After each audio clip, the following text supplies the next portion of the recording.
បងប្អូនទាំងអស់គ្នាបាទរីករាយជាមួយនឹងការសិក្សារូបវិទ្យាជាមួយនឹងលោកគ្រូនៅក្នុងវីដេអូនេះលោកគ្រូផលិតឡើងក្នុងគោលបំណងចែករំលែកបាទដល់បងប្អូនដែលពិបាកនៅក្នុងការបាទរៀនរូបវិទ្យាអាចរៀនតាមរយៈ YouTube បាទមើលវីដេអូហើយបាទយើងអាចយកជាលំនាំឬជាគំរូនៅក្នុងការស្វ័យសិក្សាក៏ដូចជាមើលឯកសារផ្សេងៗបាទអញ្ចឹងកុំឲ្យខាតពេលវេលាយូរយើងចូលទៅលំហាត់យើងទាំងអស់គ្នាបាទលំហាត់របស់យើងគេឲ្យគណនាតម្លៃមធ្យមនៃធម្មពល kinetic នៃ molecule ឧស្ម័ននៅសីតុណ្ហភាពបាទ931អង្សាសេគេឲ្យបាទថេឧស្ម័ន Air ស្មើនឹងបាទ 8.31 Joule ក្នុង1 mol និង1 Kelvin ហើយ Na ចំនួន Avogadro ស្មើនឹង 6.02 គុណនឹង10សេគុណ23 molecule ក្នុង1 mol បាទអញ្ចឹងគេសួរថាតើតម្លៃមធ្យមនៃធម្មពល kinetic ស្មើប៉ុន្មានអញ្ចឹងតម្លៃមធ្យមនៃធម្មពល kinetic យើងតាំងដោយ kV បាទហើយ931អង្សាសេបាទសីតុណ្ហភាពគិតជាអង្សាសេយើងតាំងដោយ T តូចបាទអញ្ចឹងបញ្ញត្តិប៉ុណ្ណឹងនៅក្នុងការដោះស្រាយរូបវិទ្យាចាំបាច់ត្រូវចងចាំរូបមន្តហើយកន្លឹះនៅក្នុងការចងចាំមិនមែនយើងអង្គុយទន្ទិញរូបមន្តទេដើម្បីងាយស្រួលការចងចាំឬក៏ចងចាំបានយូរចាំបាច់ត្រូវធ្វើលំហាត់ឲ្យបានច្រើនបាទអញ្ចឹងមុននឹងចូលមកក្នុងការដោះស្រាយនេះយើងមកពិនិត្យមើលអំពីចលនារបស់ molecule ស្មើទាំងអស់គ្នាបាទឥឡូវយើងមកពិនិត្យមើលចលនារបស់ molecule ស្មើបាទអញ្ចឹងប្រព័ន្ធរបស់យើងមានធុងផ្ទុកឧស្ម័នជាប់ជាមួយនឹងស្នប់នេះគឺដើម្បីសប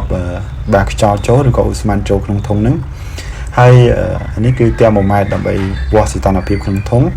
ហើយនេះគឺ pressure តើតើទៅនឹងឧបករណ៍វាស់សម្ពាធបាទអញ្ចឹងយើងពិនិត្យមើលនៅពេលដែលយើងមិនទាន់បាទសបខ្យល់ចូលឬក៏ឧស្ម័នចូលបាទសីតុណ្ហភាពគឺមិនទាន់មានបាទតម្លៃទេហើយបាទសម្ពាធរបស់យើងគឺស្មើនឹង0 atmosphere បាទឥឡូវយើងចាប់ផ្ដើមសបបាទឧស្ម័នចូលឥឡូវយើងសបឧស្ម័នចូលហើយបាទនេះជា molecule ឧស្ម័នបាទចំណុចតូចៗយើងតាំងឲ្យ molecule ឧស្ម័នឥឡូវយើងពិនិត្យមើលចលនារបស់ molecule ឧស្ម័នបាទវាមានចលនាបាទទៅមកទង្គិចគ្នាបាទពេញធុងហ្នឹងគឺអត់មានសណ្ដាប់ធ្នាប់ទេប៉ុន្តែបើសិនជាយើងសង្កេតឲ្យយកចិត្តទុកដាក់យើងឃើញថា molecule ឧស្ម័ននីមួយៗនៅចន្លោះពេលទង្គិចបាទរវាងផ្ទៃធុងហើយនិង molecule បាទគ្នាវាជាមួយនឹងគ្នាវាហ្នឹងយើងឃើញថាចលនារបស់វាជាចលនាត្រង់បាទអញ្ចឹងយើងពិនិត្យបន្តទៀតបើសិនជាយើងបាទផ្ដល់កម្ដៅទៅឲ្យធុងហ្នឹងតើមានអីកើតឡើង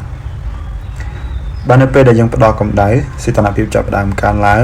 យើងពិនិត្យមើល pressure របស់យើងក៏បាទសម្ពាធនៅក្នុងធុងហ្នឹងក៏កើនឡើងដែរ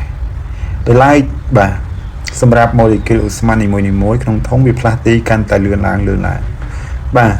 កាលណាវាផ្លាស់ទីកាន់តែលឿនឡើងបាទធម្មពល kinetic របស់ molecule នីមួយៗក៏កើនឡើងដែរបាទឥឡូវយើងសង្កេតឃើញថាបាទធុងរបស់យើងត្រូវបានផ្ទុះ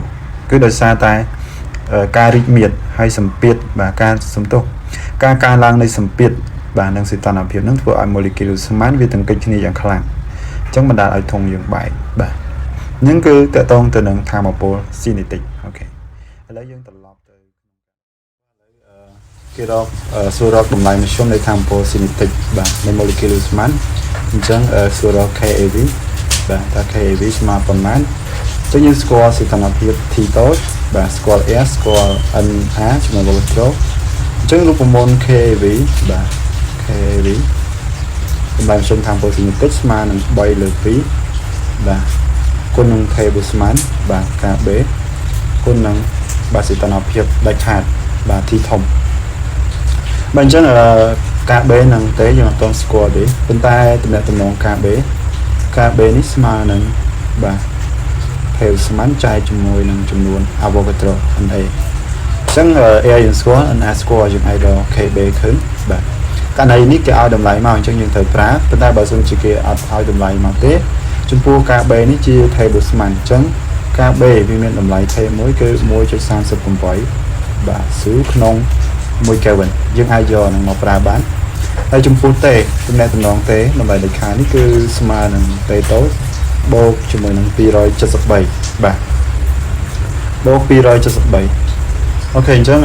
xem mặt camទាំងអស់នេះយើងអាចរកឃើញឥឡូវយើងទៅមើលដំណោះស្រាយទាំងអស់គ្នារបៀបនៅក្នុងការសរសេរចម្លើយអញ្ចឹងយើងស្គាល់សមិទ្ធកម្មទាំងអស់ហ្នឹងតោះមកយើងចូលទៅដោះស្រាយបាទនៅក្នុងការធ្វើលំហាត់រូបវិទ្យាយើងអាចធ្វើទៅតែម្ដងទេអញ្ចឹងទាមទារឲ្យយើងគិតក្តារព្រៀងដូចជាស្រង់នៅសមិទ្ធកម្មបន្តមកទៀតយើងបានជា quote រួចមកយើងសរសេរដំណោះស្រាយឥឡូវយើងមើលដំណោះស្រាយទាំងអស់គ្នាអញ្ចឹងគណនាតម្លៃមធ្យមនៃម៉ូលេគុលស្មានបាទអញ្ចឹងយើងប្រើរូបមន្ត KAV ស្មើបាទ3លើ2 KB ទេហើយKB យើងស្គាល់បាទទេយើងជំនួសចូលយក391បាទបូកជាមួយនឹង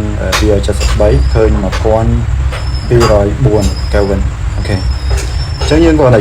ចូលរូបមន្តហើយធ្វើការគណនាលេខមកប៉ុន្តែពីច្រើនគ្នាយើងត្រូវហ្វឹកហាត់ជាមួយនឹងការគណនាលេខដោយមិនប្រើម៉ាស៊ីនគិតលេខពីព្រោះថាយើងអាចនឹងយឺតនៅពេលដែលយើងប្រឡងបាទតោះមកយើងគណនាឃើញបាទស្មើនឹង 2.5 គុណ10 សេគុណដល់ 20 joule បាទអញ្ចឹងលំហាត់នេះគឺដំណោះស្រាយតែប៉ុណ្្នឹងទេអូខេបន្ទាប់ពីយើងធ្វើហើយបាទយើងត្រូវឆ្លើយប្រាប់គេណាបាទឆ្លើយជាសម្រាយបន្តិចមកដើម្បីបានពិន្ទុពេញអូខេអញ្ចឹងនៅចុងវីដេអូនេះខ្ញុំក៏មានវីដេអូបន្ទោសជាកិច្ចការផ្ទះមួយផងដែរហើយទាំងអស់គ្នាអាចយកទៅរៀនធ្វើហើយអាចនឹងទៀងផ្ទាត់ឬក៏ comment ចម្លើយក្នុងវីដេអូនេះបានហើយខ្ញុំនឹងចេញវីដេអូបន្តទៀតហើយនឹងបង្ហាញនៅចម្លើយអូខេអរគុណអ្នកទាំងអស់គ្នា